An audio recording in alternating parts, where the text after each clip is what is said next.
Hi, I'm Jonathan Fanning. I'm going to talk about one word that the greatest leaders on the planet all have in common. The leaders that you and I want to follow, they all have this one word in common.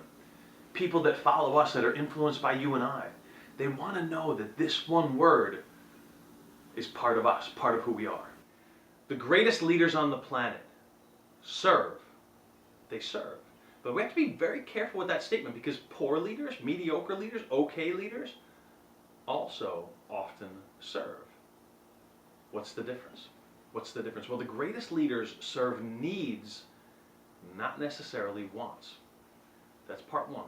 And the second part is that the greatest leaders serve a vision, a mission, a purpose, a cause.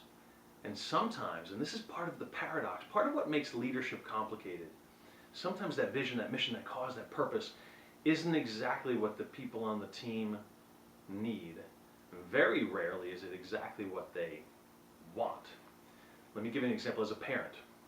The vision, the mission might be to raise unbelievable children. I like to use the phrase, and everywhere when I speak I use this phrase of who are you becoming and who are you helping those around you to become. Part of the vision of raising children might be to help those children become who they're capable of becoming. I believe that's one of the main pillars of the vision of raising children. Helping them become someone they're capable of becoming. They go to the store, you as a parent with your children, and they want all these things. They want all these things. You give them the money to get all those things. Is that what they need or what they want? You help them think through what's important.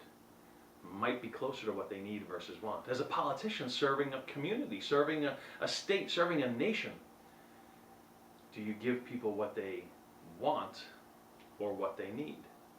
Very, very powerful question and distinction. And a lot of politicians give people what they want. Can you buy popularity by giving people what they want? Can you buy friendship? Can you buy friendship as a parent by giving your children what they want? We have friends that tell us what we want to hear. The greatest friends and the greatest leaders serve. And they start by stepping back and saying, what does this person really need from me? Do they need me to hold them accountable? Do they need me to inspire them? Do they need me just to be there for them? Do they need me to forgive them? And I want you to think through your team, whether it's in business, whether it's your family, whether it's your children, and step back as a leader. A mentor of mine used to say, Jonathan, great leaders, part of their job is thinking. Step back and say, what does this person really need from me?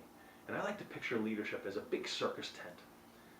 That person, who they are, who they're capable of becoming, is a big circus tent, and maybe some of the poles holding that circus tent up aren't there, they're crooked, they're too small, they're feeble, they're cracked. As a leader, it's stepping back and saying what poles need strengthening or need to be there, and how can I give them what they need so that pole works, so their circus tent, their leadership ability is or becomes what it's capable of becoming. Maybe they need you to give them a clear vision. Maybe they need you to step back and let them create the clear vision this time. Maybe they need you to help pick them up. Maybe they need you to get involved and do the project with them as a partner. Maybe they need you to step back and not be involved and say, you know what, it's your project.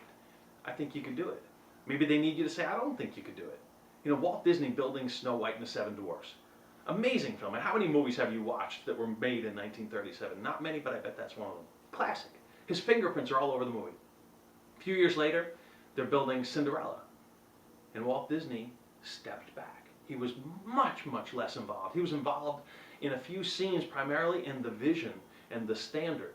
But he stepped back, realizing that they didn't need the same thing. His artists, his team, didn't need the same thing from Walt Disney the second time around, building another movie about a young princess going through turmoil.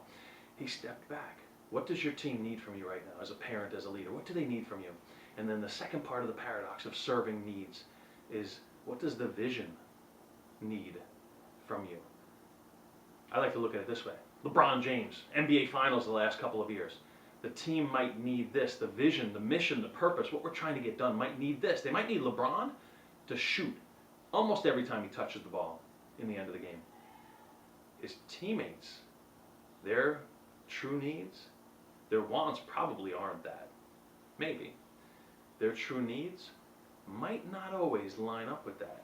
They might need to get some shots to get engaged in the game.